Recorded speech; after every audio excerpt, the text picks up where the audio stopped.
सर्वांना जय जिजाऊ. मी डॉक्टर शिवानंद भानुसे, प्रदेश प्रवक्ता संभाजी ब्रिगेड महाराष्ट्र. आज मी मराठवाडा रहिवासी संघ महाराष्ट्र राज्य पुणे या फेसबुक पेजवरून लाईव्ह आलेलो आहे.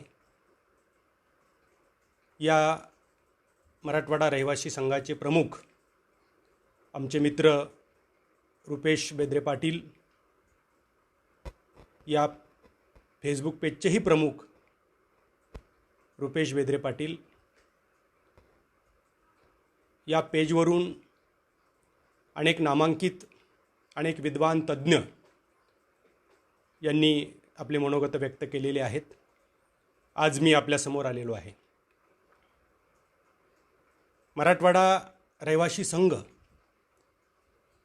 अगदी मराठवाड्यातील माणसं मुंबई किंवा मराठवाड्याच्या बाहेर किंवा देशविदेशात ज्या ज्या ठिकाणी आहेत त्या ठिकाणी त्या लोकांना सहकार्य करण्याचं काम, मदत करण्याचं काम आमचे मित्र रुपेश बेद्रे पाटील हे मराठवाडा रहिवासी संघाच्या माध्यमातून करतात.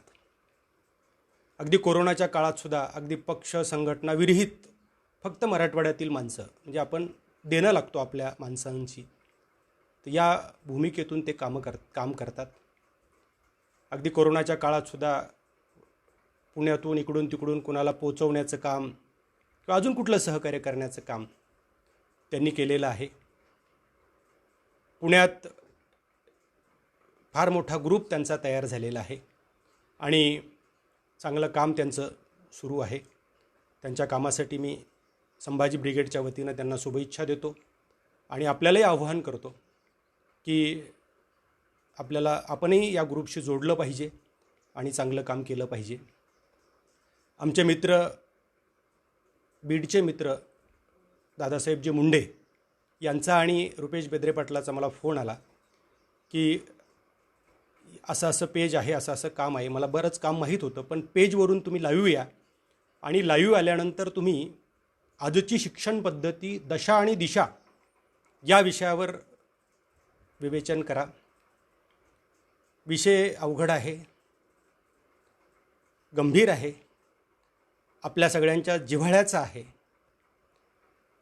आणि आपण या विषयात सर्वच सामान्य माणसं ही होरपळलेलो आहोत. त्याचे परिणाम आपण भोगलेले आहेत. त्यामुळं हा विषय आपल्या सगळ्यांना माहीत आहे. तरीसुद्धा काही गोष्टी या अनुषंगानं, या निमित्तानं बोलल्या पाहिजेत, म्हणून मी आपल्यासमोर आहे. मी परत एकदा आमचे मित्र रुपेश बेद्रे पाटील आणि दादासाहेब मुंडे यांचे मनपूर्वक आभार व्यक्त करतो, कृतज्ञता व्यक्त करतो आणि माझ्या विवेचनाला सुरुवात करतो. मित्रांनो, आजची शिक्षण पद्धती दशा आणि दिशा असा तो विषय आहे. याचा अर्थ असा होतो की शिक्षण पद्धतीची दशा झालेलीच आहे, फक्त त्याला आपण दिशा दिली पाहिजेत. आणि दिशा जर दिली नाही तर नक्कीच अंधकारमय आहे असं मला वाटतं. कारण गेल्या 2.5 महिन्यापासून जवळपास आपण लॉकडाऊनमध्ये आहोत. कोरोनानं जगभर थैमान घातलेलं आहे. अजून पुढे काय होणार आहे कोरोनाचं अजून कुणालाच काही माहीत नाही आहे. त्याचे परिणाम आपल्याला सगळ्यांनाच भोगावं लागत आहेत, भोगतो आहे. म्हणजे कोरोनापूर्वीचं जग, कोरोना उत्तर जग, म्हणजे आत्ता सध्या कोरोनासोबतचं जग आहे असं म्हणूया. उत्तर अजून सुरू झालेलं नाही. बऱ्याच गोष्टी, बऱ्याच बदल होण्याची शक्यता नाकारता येत नाही आहे. पण ज्या पद्धतीनं कोरोनाचे परिणाम आपल्याला भोगावे लागत आहेत किंवा आपण भोगले आहेत किंवा भोगतो आहोत किंवा भोगणार आहोत, त्याच पद्धतीनं, त्याच तीव्रतेनं आपल्याला शिक्षण व्यवस्थेचेही परिणाम भोगावे लागणार आहेत. तेवढाच गंभीर हा विषय आहे.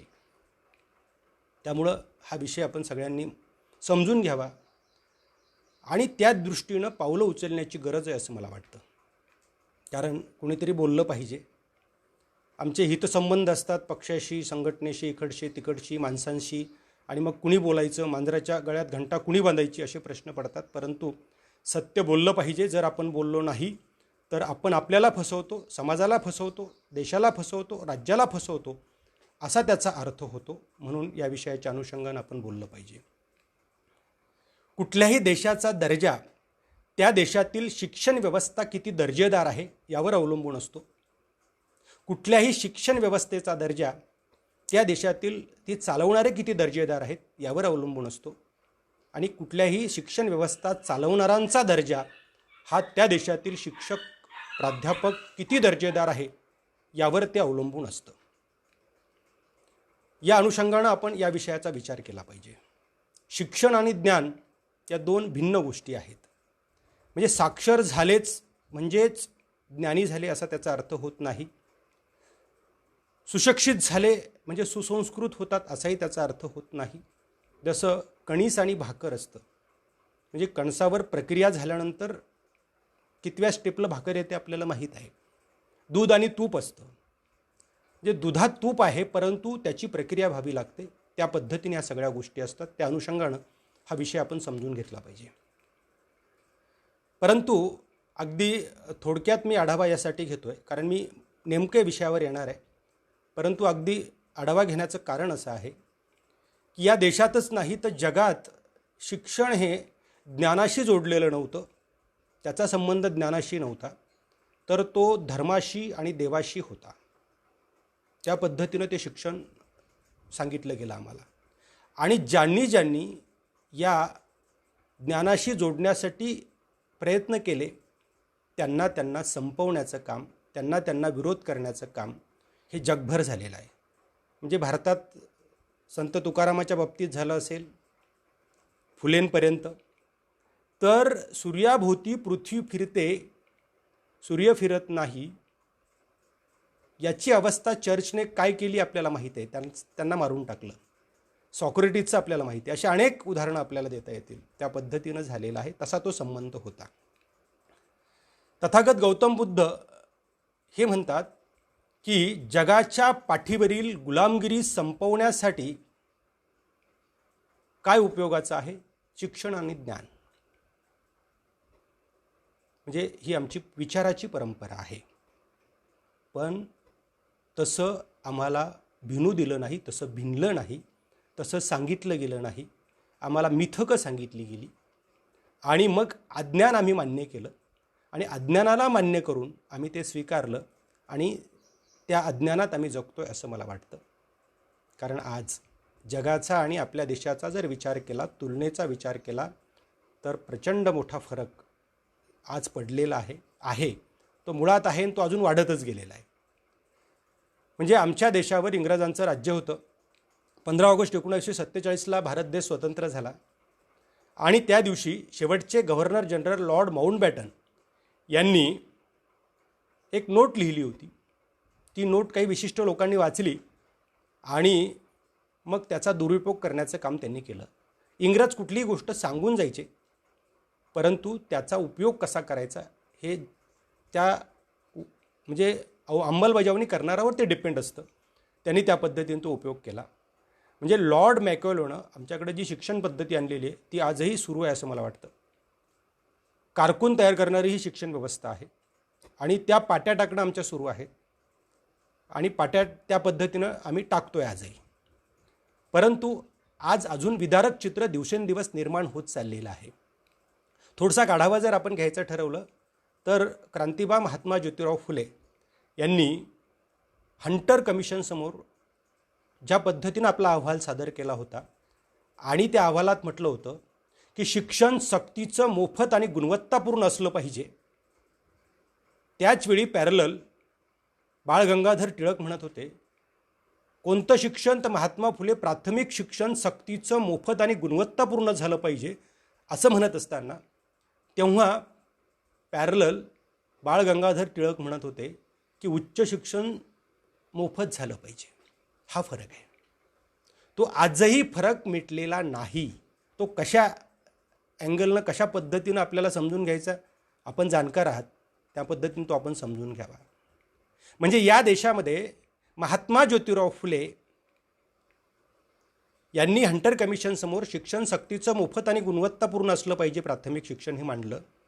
त्याची अंमलबजावणी करण्याचं काम छत्रपती राजश्री शाहू महाराजांनी केलं.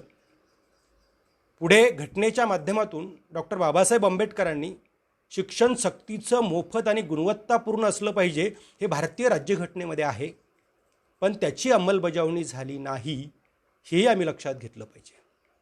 कारण राईट टू एज्युकेशन हा जो कायदा आहे तो 2005ला आमच्याकडे आला, पण 2005ला जरी आला असला तरी 15 वर्षात 1 रुपयाही त्यावर खर्च झालेला नाही, त्याची अंमलबजावणी झालेली नाही. ही वस्तुस्थिती आहे. ही वस्तुस्थिती आपण सगळ्यांनी लक्षात घेतली पाहिजे. 1 पैसाही कुठल्याच सरकारनं, सरकार हे असो का ते असो, तो दिला गेलेला नाही. आपण जर विचार केला तर अन्न, वस्त्र, निवारा याबरोबर शिक्षण आणि आरोग्य या मूलभूत गरजा आहेत, ते मूलभूत हक्क आहेत आणि ते मिळाले पाहिजेत. परंतु तसं न होता ते उलटं झालेलं आहे. शिक्षणाचं आणि आरोग्याचं तर राष्ट्रीयकरण होणं गरजेचं आहे. ते राष्ट्रीयकरण झालं पाहिजे. कारण आज कोरोनाच्या काळात आरोग्याचं महत्त्व आम्हाला कळलेलं आहे. उद्या कोरोना गेल्यानंतर आम्हाला शिक्षणाचं महत्त्वही लक्षात येणार आहे. आज शिक्षण क्षेत्रावर चर्चा सुरू आहे. परीक्षा घ्याव्यात की ना घ्याव्यात, शाळा केव्हा सुरू कराव्यात, कॉलेजेस केव्हा सुरू करावेत, कसे सुरू करावेत, काय करावं याच्यावर चर्चा सुरू आहे. जे म्हणतात परीक्षा घ्या ते गुजरातमध्ये घेऊ नका म्हणतायत, महाराष्ट्रात घ्या म्हणतायत. आणि दुसरीकडे जे म्हणतात परीक्षा घेता येणार नाही, कोरोनाचं संकट आहे, त्यांनी तरी एवढं एक्साईट होण्याची काही कारण नाही आहे. सध्या शाळा कॉलेजेस खाली आहेत. नियोजन करायचं असेल तर करता पण येऊ शकतं. परंतु अभाव आहे तो इच्छाशक्तीचा. म्हणजे राजकर्त्यांमध्ये इच्छाशक्ती नाही आहे आणि फक्त आरोप प्रत्यारोप करायचे आणि सामान्य माणसाची हिळसांड करायची असं या देशात सातत्यानं चालू आहे आणि ते चालतंय. म्हणून कुठेतरी सत्य बोललं पाहिजे, सत्य सांगितलं पाहिजे आणि त्या पद्धतीनं आपण पुढे गेलं पाहिजे. मित्रांनो, या सगळ्या गोष्टी समजून घेतल्या पाहिजे. कारण या देशामध्ये वर्णव्यवस्था होती. ब्राह्मण, क्षत्रिय, वैश्य, शूद्र जातीच्या नावाने या देशामध्ये शोषण झालं. परंतु आज वर्णव्यवस्था अस्तित्वात आहे, परंतु त्या वर्णव्यवस्थेचं स्वरूप बदललेलं आहे. म्हणजे आज 25,000 पासून तर 25 लाखापर्यंत शाळा आहे. म्हणजे पहिल्या वर्गाची फी 25,000 ते 25 लाख. आपण कुठल्या वर्णात बसतो, आपण कुठल्या कॅटेगरीत बसतो त्या पद्धतीनं आपण ॲडमिशन घ्यायचं. 25,000च्या शाळेत घ्यायचं, जिल्हा परिषद किंवा नगरपालिकेच्या शाळेत घ्यायचं का मग 25,000च्या, 50,000च्या, लाखाच्या, 2 लाखाच्या का 25 लाखाच्या घ्यायचं. म्हणजे अशा पद्धतीनं ही वर्णव्यवस्था आज त्या पद्धतीनं आहे. म्हणून डॉक्टर बाबासाहेब आंबेडकर म्हणाले होते की गुलामाला गुलामीची जाणीव करून द्या म्हणजे तो बंड करून उठेल. खऱ्या गोष्टी सांगितल्या पाहिजेत. कारण अन्याय करणारापेक्षा अन्याय सहन करणारा जास्त मूर्ख असतो. मार्गच जेव्हा स्मशानातून जातात त्यावेळी त्या चितेवरच्या ज्वालाकडे किंवा जंतूकडे पाहून गहिरून जायचं नसतं. घ्यायचा असतो एक अंगार आणि तोही क्रांतीचा शृंगार म्हणून तो घेतला पाहिजे आणि आपण पुढे गेलं पाहिजे. कारण स्वातंत्र्य मिळाल्यानंतर राधाकृष्णन आयोगाला, गोलमोल आयोगाला आणि विशिष्ट लोकांचा फायदा त्यामध्ये बघितला आणि तो आयोग थांबला. पुढे कोठारी आयोगानं शिक्षणावर किमान 9% तरी आपल्या भारत देशात खर्च होणं अपेक्षित आहे. किमान 9%. आजपर्यंत आपल्या देशातला खर्च 2.5-3% वर गेलेला नाही. तसा 2% आहे, 1-1.5% आहे. तोही खर्च टोटल वेतनावर आहे. वेतनेतर अनुदान बंद झालेले आहेत, त्यावर खर्च होत नाही. म्हणून जिल्हा परिषदच्या, नगर परिषदच्या, सरकारी शाळा, अनुदानित शाळा याची वाट लागलेली आहे. हे काही वेगळं सांगण्याची गरज नाही. विकसित राष्ट्रामध्ये किमान 20% ते 22, 24, 25% खर्च हा शिक्षणावर केला जातो. तो होतो, ही वस्तुस्थिती आहे. हे काही मी सांगतो म्हणून नाही आहे. जे वास्तव आहे ते वास्तव आहे. परंतु आपल्या देशामध्ये तशा पद्धतीनं तो खर्च होत नाही. कोठारीनं अपेक्षा व्यक्त केली होती किमान 9% तरी खर्च व्हावा, पण तो 9%ही खर्च, 9च काय 3%ही खर्च आमचा आजपर्यंत झालेला नाही. आणि तो त्या सरकारने केला नाही आणि या सरकारने केला नाही. केंद्र सरकारमध्ये तेच आहे आणि राज्य सरकारमध्ये तेच आहे आणि तसंच चालू आहे. ही वस्तुस्थिती आहे. ही वस्तुस्थिती आपण सगळ्यांनी लक्षात घेतली पाहिजे. म्हणजे आम्ही सांगायचं की फुले शाहू आंबेडकरांचा महाराष्ट्र, पुरोगामी महाराष्ट्र, आम्ही फुले शाहू आंबेडकर, सयाजीराव महाराजांचं आम्ही नाव घ्यायचं आणि मात्र आम्ही अंमलबजावणी करताना मात्र करायची नाही, ठरवून करायची नाही, कळतं पण वळत नाही अशी वस्तुस्थिती आमची आहे. एक साधं उदाहरण तुम्हाला सांगतो की माजी मुख्यमंत्री पृथ्वीराज चव्हाण हे म्हणाले की धार्मिक स्थळावर जे सोनं आहे ते सोनं वापरण्यासाठी घ्या, 2%, 1%, 2% काहीतरी घ्या, आणि जेव्हा केव्हा आपली परिस्थिती स्थिर स्थावर होईल तेव्हा ते परत करा. परंतु लगेच गदारोळ माजला. लगेच कुठल्या धर्माचं घेणार प्रश्न सुरू झाले, सोशल मीडिया सुरू झाला, चॅनलवाले तर विचारूच नका. पण हे लक्षात घ्या, राजश्री छत्रपती शाहू महाराजांनी तेव्हा हा नियम केलेला होता की मंदिरावरचा किंवा धार्मिक स्थळावरचा खर्च, त्याच्यावरचा खर्च तुम्ही शिक्षणावर करायचा आहे. कुणी जर मंदिरासाठी किंवा मस्जिदीसाठी किंवा काय असेल चर्चसाठी जर मान्यतेसाठी गेलं तर 2 खोल्या शिक्षणाच्या बांधून द्या असे शाहू महाराज सांगत होते. शाहू महाराजांनी त्याची अंमलबजावणी केली होती. आणि ज्या शाहू महाराजांचं आम्ही नाव घेतो ना, तेव्हा प्लेगची जी साथ आली होती, महामारी झाली होती, तेव्हा एक जनावरही शाहू महाराजांनी मरू दिलेलं नव्हतं. तो आदर्श घेण्याची आज गरज आहे. म्हणजे शिक्षणाचा असो, समाजकारणाचा असो, राजकारणाचा असो, शेवटी आमची आज आपण कुठल्याही क्षेत्राचा विचार केला तर शिक्षण क्षेत्र हे सर्व क्षेत्राशी जोडलेलं असं क्षेत्र आहे. म्हणून फुले शाहू आंबेडकरांचं आम्ही नाव घेत असताना, शाहू महाराजांचं नाव घेत असताना, सयाजी महाराजांचं नाव घेत असताना त्यांचं आम्ही कार्यकर्तृत्व समजून घेतलं पाहिजे, त्यांच्या अंमलबजावण्या समजून घेतल्या पाहिजे, आणि मग ते अंमलबजावण्या करण्याची आज गरज आहे असं मला वाटतं. पण ते होत नाही. ज्यावेळी या महाराष्ट्रात कर्मवीर भाऊराव पाटलांनी संस्था स्थापन केली, पंजाबराव भाऊसाहेब देशमुखांनी संस्था स्थापन केली, त्यांचे उद्देश काय होते, कशासाठी संस्था स्थापन केली होती, आणि आजचे उद्देश काय आहेत? त्याच संस्था किंवा अजून बऱ्याच संस्था सुरू झालेल्या आहेत, त्या संस्थेचे आज उद्देश काय आहेत? म्हणजे त्या जसं तिकडे राजकारणामध्ये घराणेशाही झालेली आहे तशी इकडे शिक्षणामध्ये सुद्धा घराणेशाही झालेली आहे. त्यांच्या जहागिऱ्या झालेल्या आहेत, त्यांच्याच घरातले, त्यांचाच मुलगा, त्यांचेच सगळं जहागिऱ्या झाल्यात. शिक्षण म्हणजे भांडवलदाराच्या हातात ही शिक्षण व्यवस्था गेलेली आहे. आणि मग त्याचे परिणाम 95 ते 98% सामान्य माणूस भोगतोय. ही वस्तुस्थिती आहे. ही वस्तुस्थिती आपण सांगितली पाहिजे.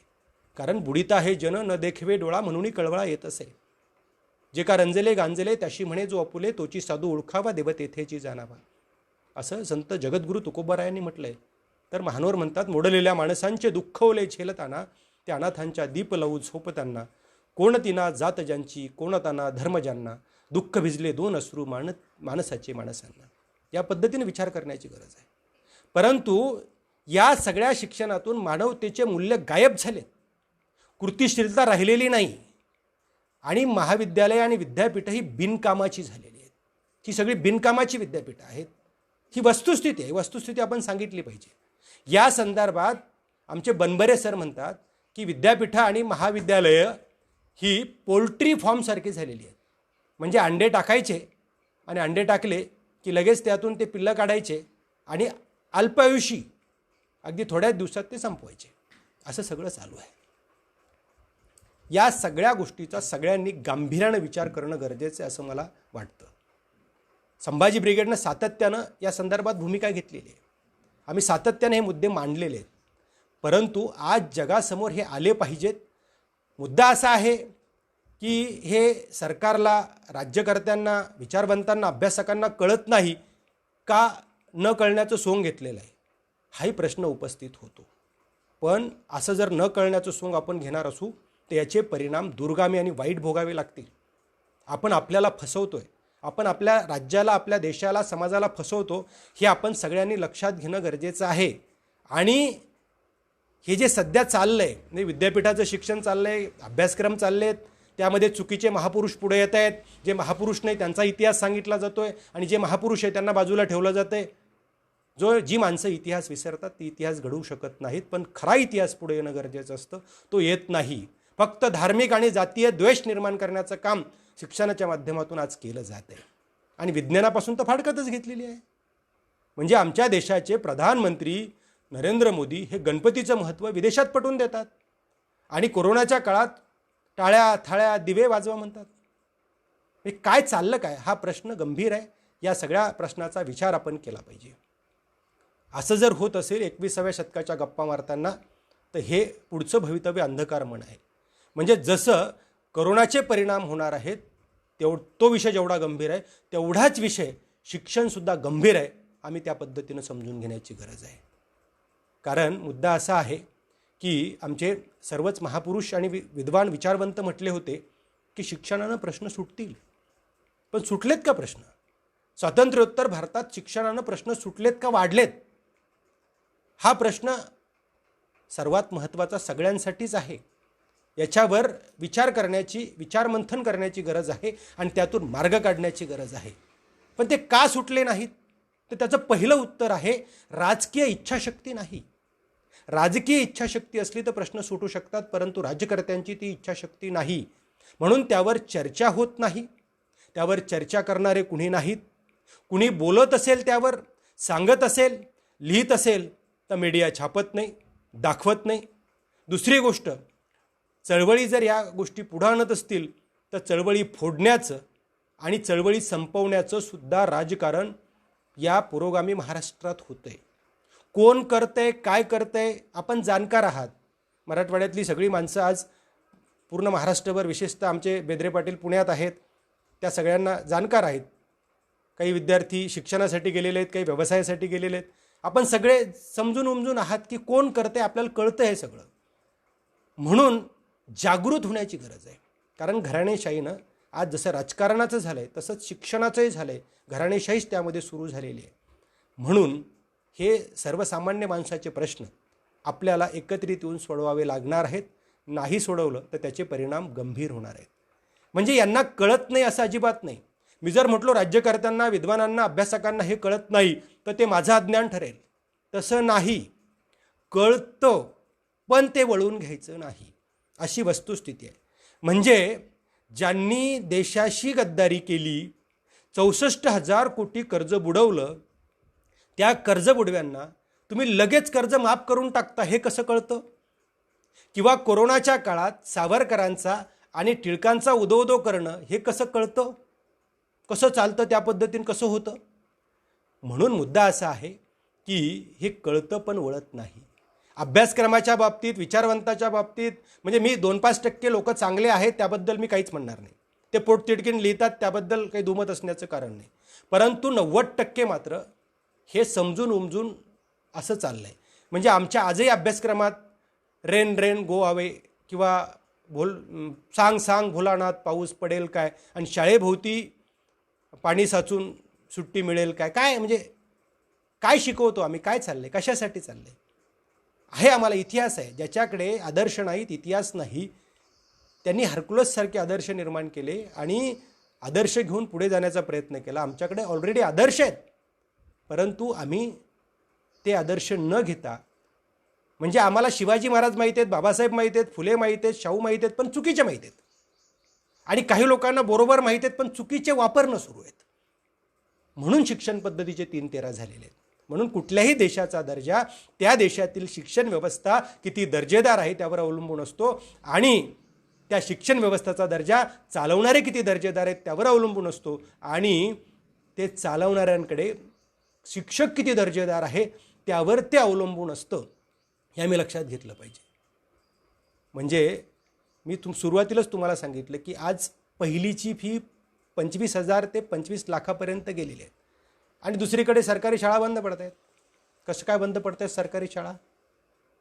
आणि जो अदानी, अंबानी, मित्तल, टाटा 25 लाख रुपये फी घेऊन ॲडमिशन देतो, तो नोकरीची हमी देतो ना. मग कशी स्पर्धा करणार आहेत ग्रामीण भागातले विद्यार्थी, तांड्यावरचे विद्यार्थी, वाडी वस्तीवरचे विद्यार्थी, बहुजन समाजातले विद्यार्थी, गोरगरीब विद्यार्थी कसा सामना करणार आहेत? कसा करू शकतात सामना त्यांच्याशी? आज 95% 98%चा हा प्रश्न आहे. म्हणजे ही दरी निर्माण होत चाललेली आहे. श्रीमंत होत चाललेत, गरीब होत चाललेत, आणि शिक्षण व्यवस्थेचं वाटोळं आणि 3-13 होत चाललेले आहेत. मी तुम्हाला मला अनुभव आलेले 2 उदाहरणं सांगतो. मी एका शिक्षण अधिकाऱ्यानं मला सेवांतर्गत प्रशिक्षणामध्ये मार्गदर्शन करण्यासाठी बोलवलं. तिथे सगळे प्रायमरीचे शिक्षक होते. 24 वर्ष काही 12 वर्ष पूर्ण झालेले शिक्षक त्या ठिकाणी होते. आणि मी त्यांना प्रश्न केला की नगर परिषदच्या, जिल्हा परिषदच्या आपल्या शाळा, सरकारी शाळा बंद होत आहेत आणि प्रायव्हेट शाळा खूप जोरात चालल्यात. तुम्ही तर DED BEd करून आलात, तुम्ही तर गुणवान आहात, आणि असं का होतं? तर त्यांनी ती एक बाजू सांगितली, पण दुसऱ्या अनेक बाजू सांगितल्या की कुठे कुठे कसं कसं काय काय होतं, त्यामुळे हे सगळं असं चाललेलं आहे.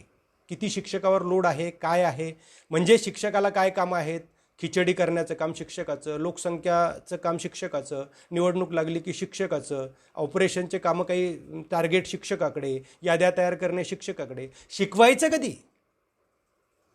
आणि ज्या शाळेला 4-4 शिक्षकाची गरज आहे तिथे एक शाळा आहे, 4 वर्ग 1 शिक्षक शिकवतो.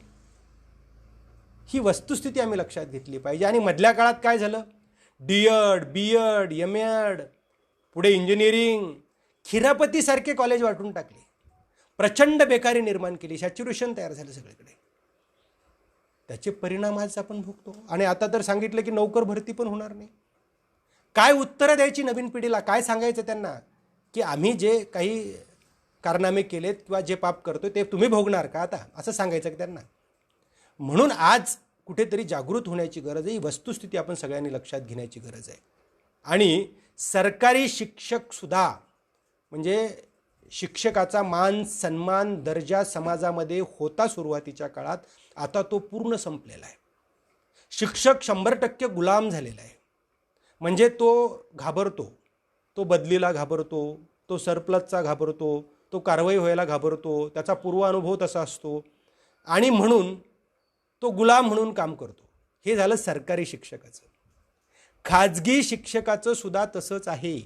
विशेष मी तर म्हणेल तो आदर्श गुलाम आहे. आदर्श गुलाम म्हणून तो काम करतो आहे.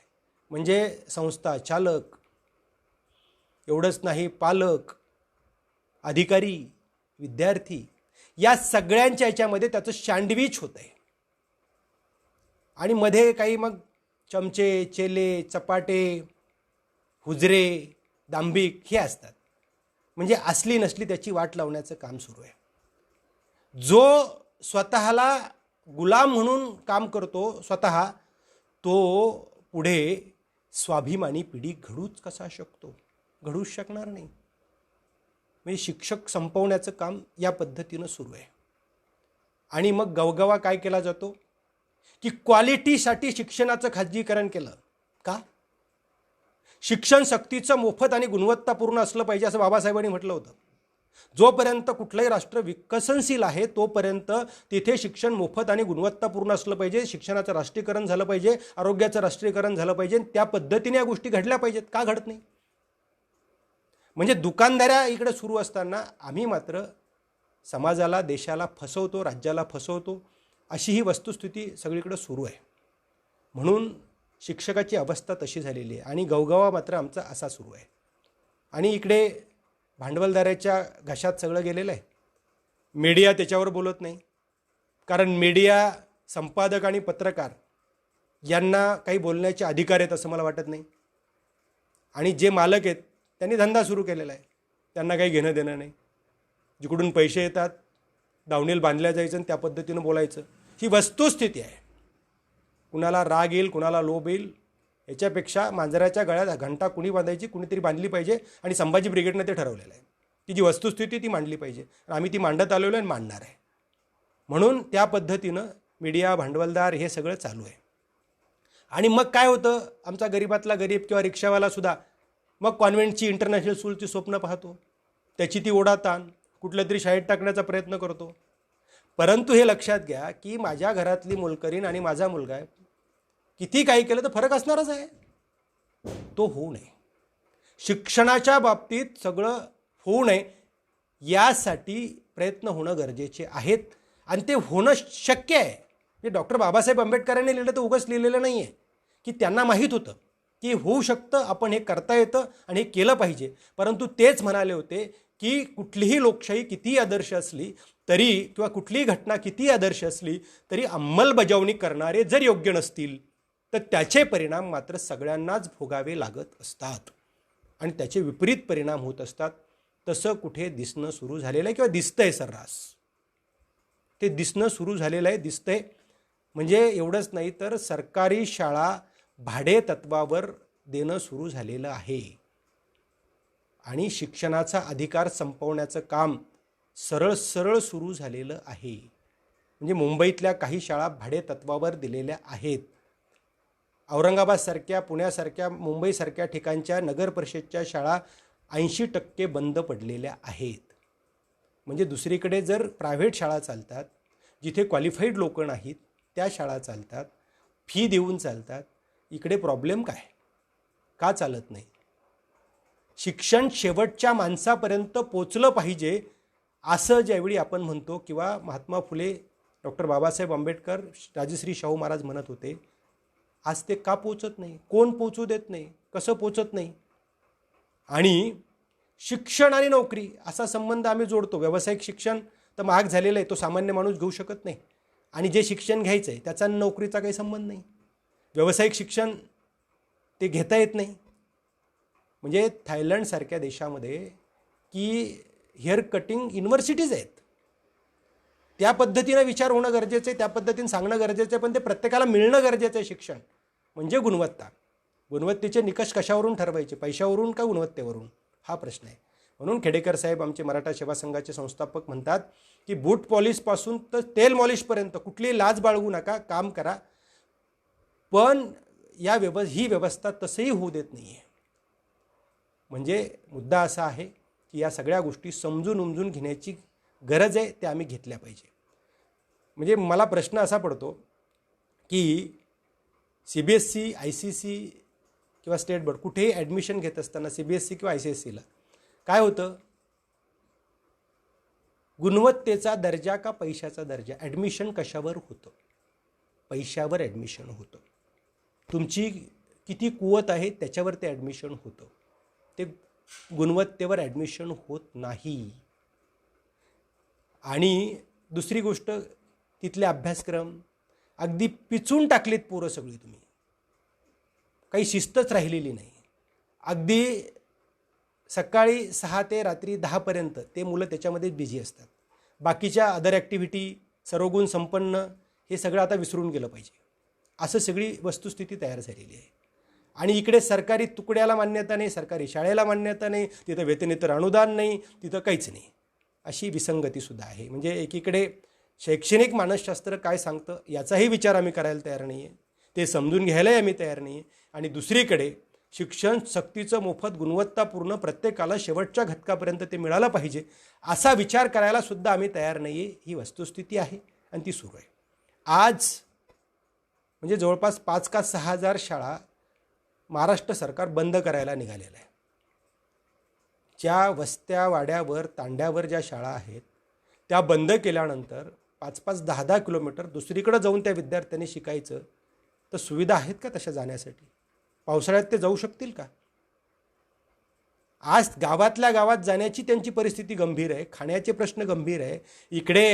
एकीकडे आम्ही म्हणतो की आज घरात बसून कुठला पदार्थ नवीन खायचा लॉकडाऊनमध्ये, आणि त्यांचा प्रश्न काय खायचा हा आहे. अशा अवस्थेत जगत असताना ते दुसरीकडे जाऊन शिकू शकतात का? म्हणजे ते शिकूच नाही, ते प्रवाहातच येऊ नये, अशी सगळी व्यवस्था करून ठेवलेली दिसते. या सगळ्या गोष्टी गंभीर आहेत. म्हणजे या सगळ्या गांभीर्यानं या सगळ्या गोष्टीचा विचार करणं आम्ही गरजेचं आहे. सरकारी सुविधा, सरकारी हॉस्पिटल, म्हणजे बाकी आरोग्याच्या बाबतीत तर खूप गंभीरच सगळ्या गोष्टी आहेत. आज कोरोनामुळे सगळ्या गोष्टी बाहेर आलेल्या आहेत, ते आपल्याला कळत आहेत. म्हणून अलर्ट होण्याची गरज आहे. हे शाळेच्या बाबतीत सुरू आहे सगळीकडे. म्हणजे सांगण्यासारखं प्रचंड खूप आहे. 11वी-12वीच्या बाबतीत विद्यार्थी वर्गात बसतो का? नाही. तो क्लासेसला आहे, तो ट्युशनला आहे. ज्या दिवशी क्लासेस आणि ट्युशन सुरू झाले त्या दिवशीच आम्ही हरलो. शिक्षण व्यवस्थेची वाट लागली. क्वालिफाईड शिक्षक असताना मुलं तिथं का बसत नाहीत? प्रॉब्लेम काय आहे? तर प्रॉब्लेम हा आहे की त्या ठिकाणी आणि या ठिकाणची तुलना होते आणि मग तो विद्यार्थी तिथं बसत नाही. मग सरकारचं हे कर्तव्य नाही का? आणि सगळे अभ्यासक्रम 15 वर्षापूर्वी सगळ्या बोर्डाचे एक करणार होते. अजून 15 वर्षात ते 2005 पासून अजून ते झालेलं नाही. का झालेलं नाही याचाही विचार करण्याची गरज आहे. आणि दुसरीकडे पालकांची लूट सुरू आहे. ट्युशन क्लासेसवर 2-2, 3-3, 4-4, 5-5 लाख कोण भरू शकतं, कोण देऊ शकतं? हा प्रश्न गंभीर आहे आणि यासाठी विचार होणं गरजेचं आहे. वाट लागलेली सगळी या पद्धतीनं. म्हणून या सगळ्या गोष्टींचा विचार होणं आवश्यक आहे आणि सरकारनं गुणवत्तापूर्ण शिक्षणाची अंमलबजावणी करणं आवश्यक आहे. ते झालं पाहिजे. अभ्यासक्रम म्हणजे अभ्यासक्रमाच्या बाबतीत तर CBSEचा अभ्यासक्रम, ICSEचा अभ्यासक्रम आणि स्टेट बोर्डचा अभ्यासक्रम जमीन आसमानचा फरक आहे. आणि फॉरेनचा जर आम्ही विचार केला, UKचा वगैरे लंडनचा, तर तिकडे जो इतिहास 4थीच्या वर्गाला शिकवला जातो, इकडे आमच्या PGच्या विद्यार्थ्यांना शिकवला जातो. हा फरक आहे.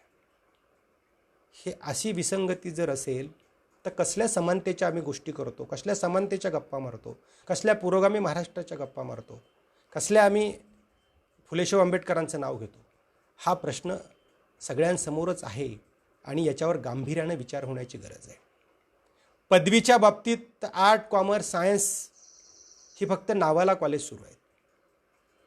PGच्या बाबतीत पोस्ट ग्रॅज्युएट आर्ट, कॉमर्स, सायन्समध्ये ओस पडलेली आहेत. विद्यार्थी नाहीत. विद्यापीठात सुद्धा विद्यार्थी नाहीत. अगदी दुरून डोंगर साजरे आहेत. तिथले प्राध्यापक सुद्धा परेशान आहेत. आणि जे विद्यार्थी प्रवेश घेतात तेही रेग्युलर क्लासेस करत नाहीत. म्हणजे आज ते अजून उघडं पडलेलं नाही, पण ते पडणार आहे. हे होणार आहे. सगळ्याच कॉलेजची, सगळ्याच विद्यापीठाची ही अवस्था तयार झालेली आहे. आणि अतिशय महत्त्वाचं म्हणजे जे संशोधन विद्यापीठातून किंवा महाविद्यालयातून होतं आहे त्याचा दर्जा 100% संपलेला आहे. 1-2% थोडा 98% तर संपलेलाच आहे. तो संपलेला आहे. PhD हे संशोधन राहिलेलं नसून ते क्वालिफिकेशन झालेलं आहे. MPhil सुरू आहे, PhD सुरू आहे, पाट्या टाकणं सुरू आहे.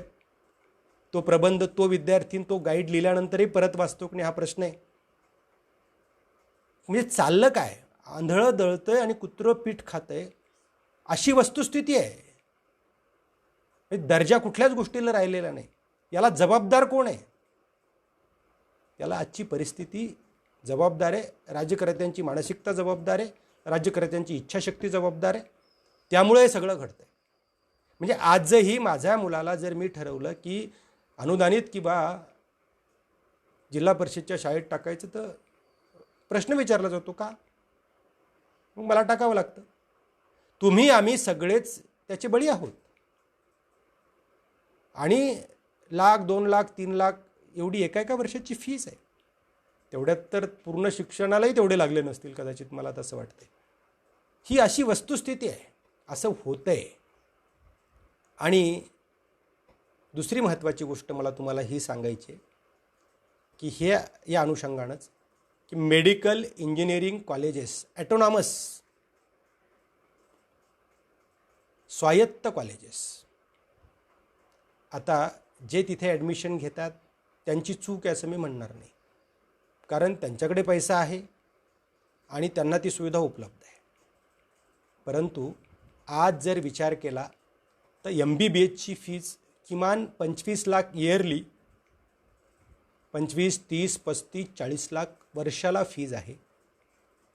ती फी कोण भरू शकतं? कोणाची अवकात आहे? आणि दुसरी महत्त्वाची गोष्ट तुम्हाला मला ही सांगायची आहे की 80% जर विद्यार्थी असे MBBS होत असतील जो 30 लाख भरू शकतो, म्हणजे ॲटोनॉमस युनिव्हर्सिटी म्हणजे काय की अभ्यासक्रम तुम्हीच काढा, शिकवा तुम्हीच, परीक्षा तुम्हीच घ्या, पेपर तुम्हीच चेक करा, तुम्हीच डिग्री द्या.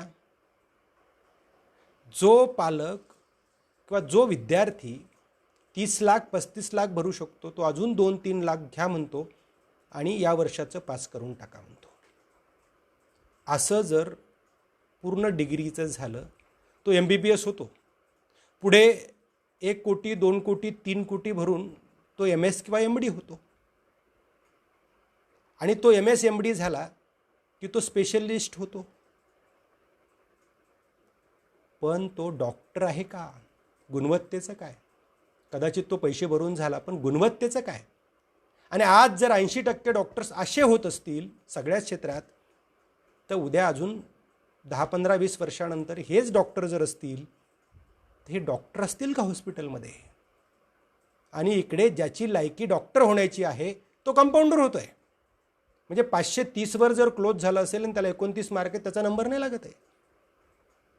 किंवा BAMS तो किंवा डेंटल करतो, त्याच्या आत मग मधला जो गॅप आहे इकडे 150 वाला MBBS करतो आणि 450 वाला काहीच करू शकत नाही.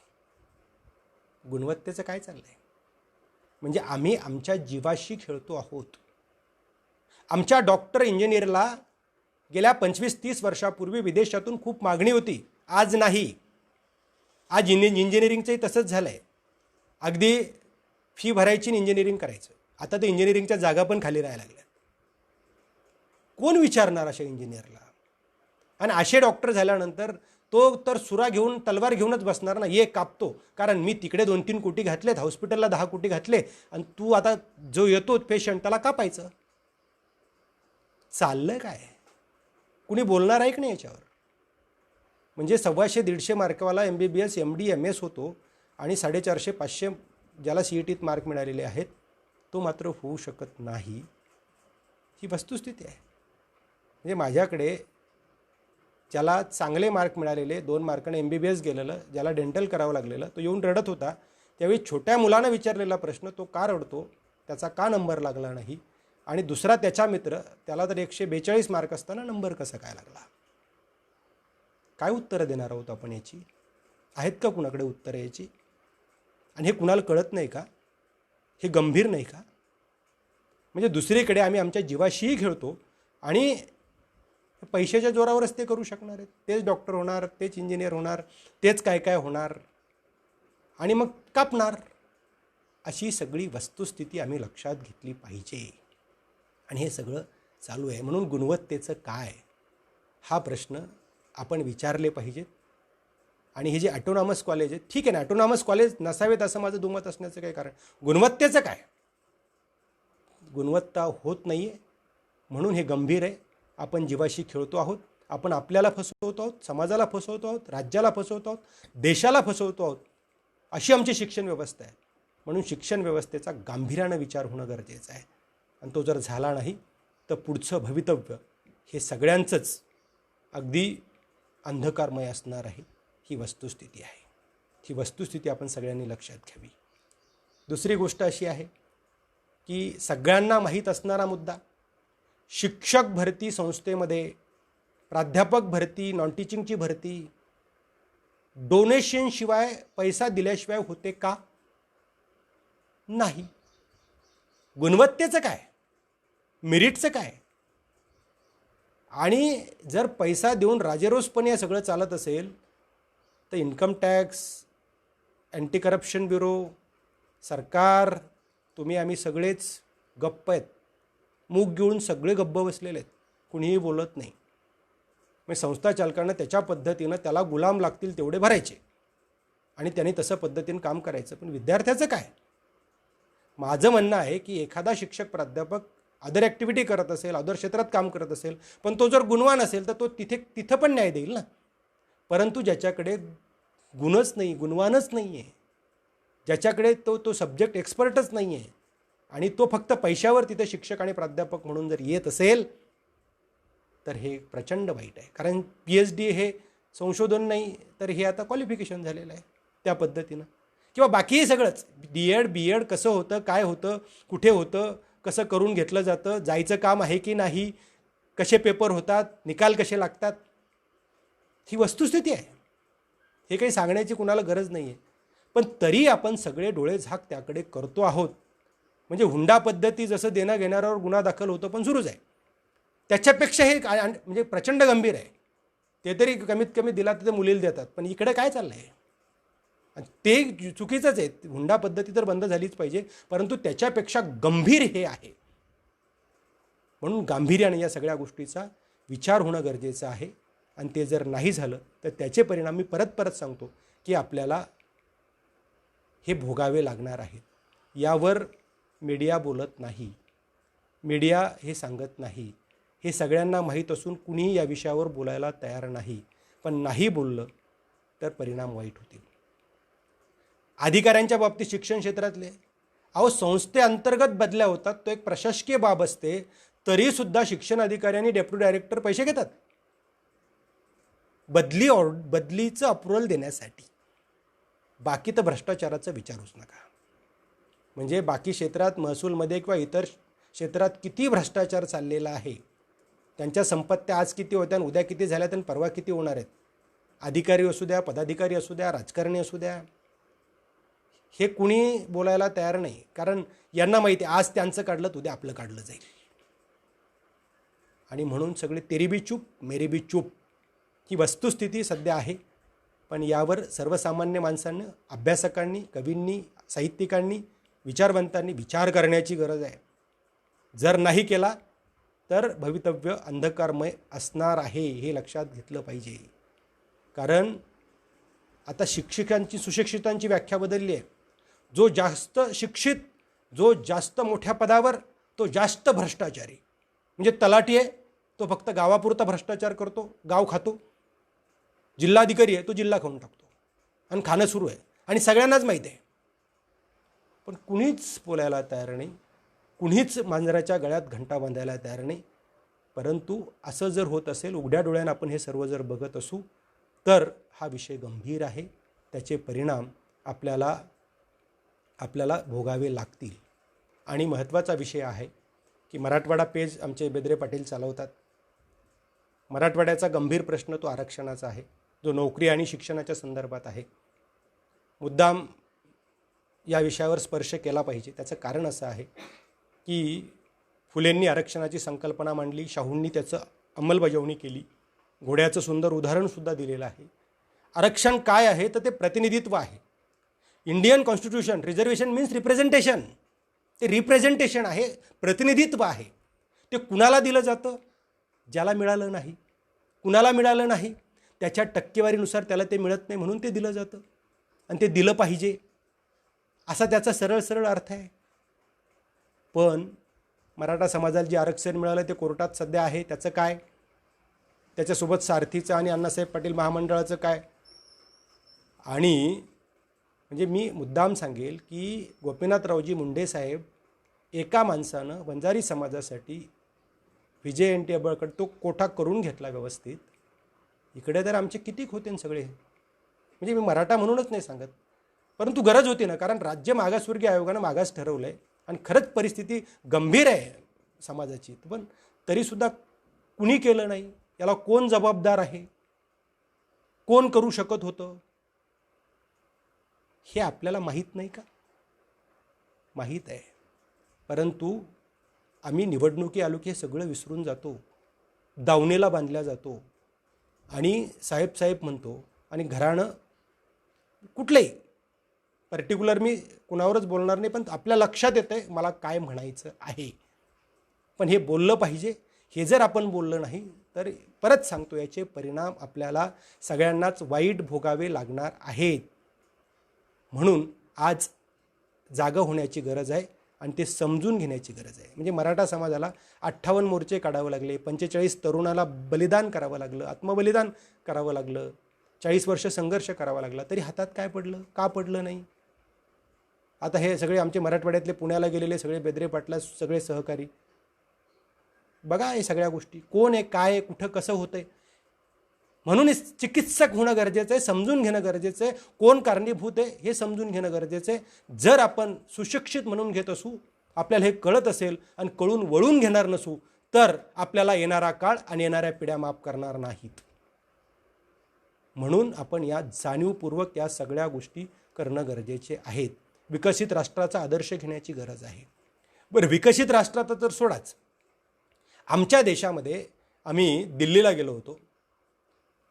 आमचे प्रदेशाध्यक्ष ॲडव्होकेट मनोज आखरे, संभाजी ब्रिगेडचे प्रदेशाध्यक्ष मनोज आखरे, महासचिव सौरभ खेडेकर, आमची एक टीम, मी, आणि तिथे आम्ही केजरीवालच्या त्यांनी बनवलेल्या सरकारी शाळा, त्यांनी बनवलेले सरकारी हॉस्पिटल हे सगळे बघून आलो.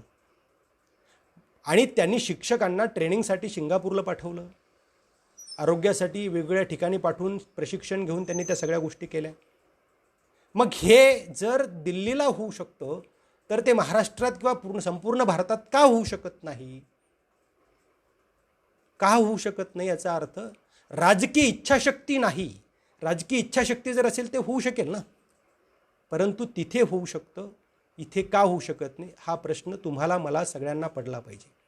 21व्या शतकाच्या आम्ही गप्पा करतो, जागतिकीकरणाच्या गप्पा करतो, सगळ्या आम्ही अगदी मोठ्या मोठ्या गप्पा, विज्ञान तंत्रज्ञानाच्या गप्पा करतो, आणि मात्र किंवा कृती मात्र काहीच नाही आहे, कुणाचीच नाही आहे, ती होत नाही आहे.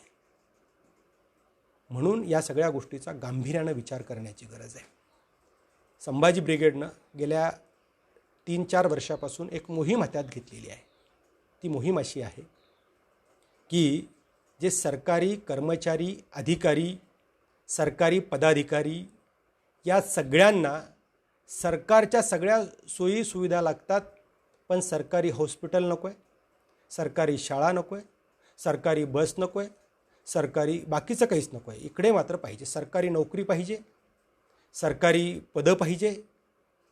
म्हणून संभाजी ब्रिगेडचा एक प्रस्ताव आहे, त्यावर आपण सगळ्यांनी विचार केला पाहिजे. तो प्रस्ताव असा आहे की अगदी ग्रामपंचायत सदस्यापासून तर राज्याच्या मुख्यमंत्र्यापर्यंत नव्हे, देशाच्या प्रधानमंत्री आणि राष्ट्रपतीपर्यंत, ग्रामपंचायत सदस्यापासून लोकप्रतिनिधी आणि गावाच्या कोतवालापासून तर राज्याचा चीफ सेक्रेटरी नव्हे, देशाचा चीफ सेक्रेटरी राष्ट्रपतीपर्यंत, हे जे सगळे सरकारी म्हणून आहेत, सगळे लोकप्रतिनिधी, ग्रामपंचायतचा सदस्य, नगरपालिका, जिल्हा परिषद, पंचायत समिती, आमदार, खासदार, मंत्री, अधिकारी, कर्मचारी, सगळेच शिक्षक, जे जे सरकारी म्हणून आहेत, सरकारचा पगार घेतात ते सगळे, या सगळ्यांची मुलं ही सरकारी शाळेत कंपल्सरी करा. काय अवघड आहे? एक तर मुलं शाळेत कंपल्सरी करा, नाही तर पद सोडा. म्हणजे सरकारी कर्मचारी येणं राजीनामा दे, आमदार येणं किंवा जिल्हा परिषद सदस्य येणं राजीनामा दे.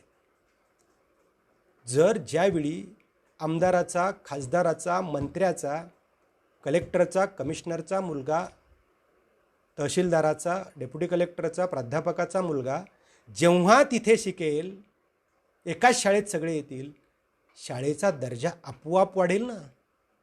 वेगळा वाढवण्याची काय गरज आहे? तो आपोआप वाढेल दर्जा.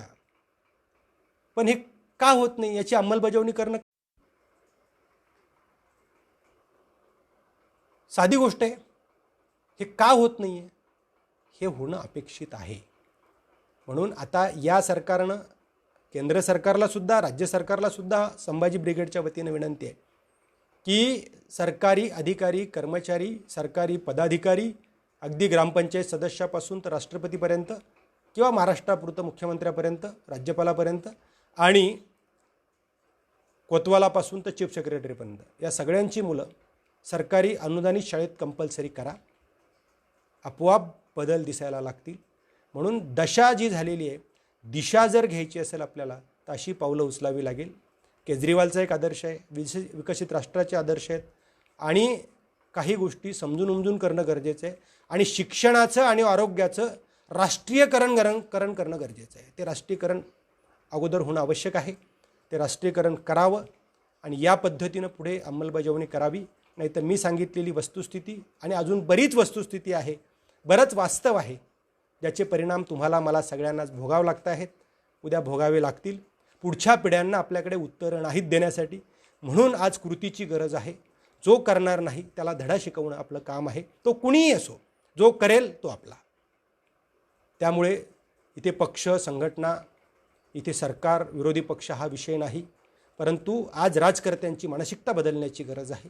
ती बदललेली नाही, ती बदलावी ही अपेक्षा आहे. म्हणून बुडिता हे जन न देखेवे डोळा म्हणूनही कळवळा येत असे. त्या पद्धतीनं आपण सगळ्यांनी विचार करावा.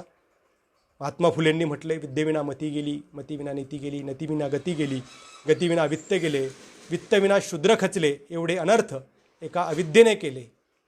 म्हणून असं होऊ नये, अनर्थ होऊ नये, यासाठी अलर्ट होणं गरजेचं आहे, जागृत होणं गरजेचं आहे. आज या देशामध्ये ज्या संविधानानं देश चालतो ते संविधानसुद्धा संपवण्याच्या मार्गावर काही लोक बसलेली आहेत. कुठल्या तरी धर्माचं राष्ट्र करण्याच्या मार्गावर ही माणसं बसलेली आहेत. आणि ज्या पद्धतीनं अमेरिका, चीन आणि हे सगळे हुकुमशाह आहेत तसे आपल्याकडं सुद्धा वरती हुकुमशाह बसलेले आहेत. त्यामुळे जर आपण अंधभक्त झालो, जर आपण त्याच्याकडे दुर्लक्ष केलं तर येणारा काळ आपल्या कुणालाही माफ करणार नाही. एक शायर म्हणतो, कोई अच्छा कर रहा है, कोई अच्छा कर रहा है तो उनका समर्थन करो, कोई अच्छा कर रहा है तो उनका समर्थन करो, कोई अच्छा नहीं कर रहा है तो आप करो, आप करो. म्हणून ते आपली जबाबदारी आहे. आपण सुद्धा एक जबाबदार महत्त्वाचे घटक आहोत, म्हणून विचार करण्याची गरज आहे.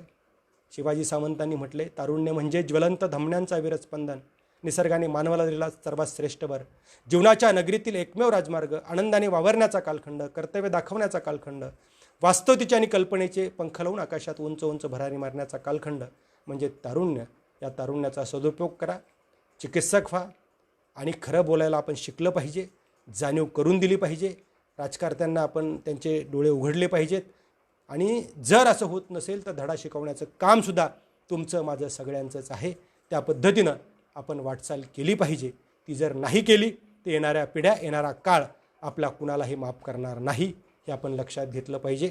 आज कोरोनाचं संकट आहे, आपण त्याचीही काळजी घेतली पाहिजे. सरकारला सहकार्य केलं पाहिजे. फिजिकल डिस्टन्सिंग आपण ठेवली पाहिजे. तज्ज्ञांच्या सल्ल्यांचं पालन केलं पाहिजे. आणि आपण या देशाचे जबाबदार घटक आहोत, जबाबदार नागरिक आहोत, म्हणून कर्तव्य केलं पाहिजे. ज्या पद्धतीनं राजकारण, समाजकारण आहे त्या पद्धतीनं शिक्षण आहे आणि त्या पद्धतीनं तेवढंच गंभीर कोरोनासुद्धा आहे. हे सगळे गंभीर विषय आहेत. हे गंभीर विषय जर आपण गांभीर्यानं घेतले तरच येणारा काळ माफ करेल, अन्यथा करणार नाही.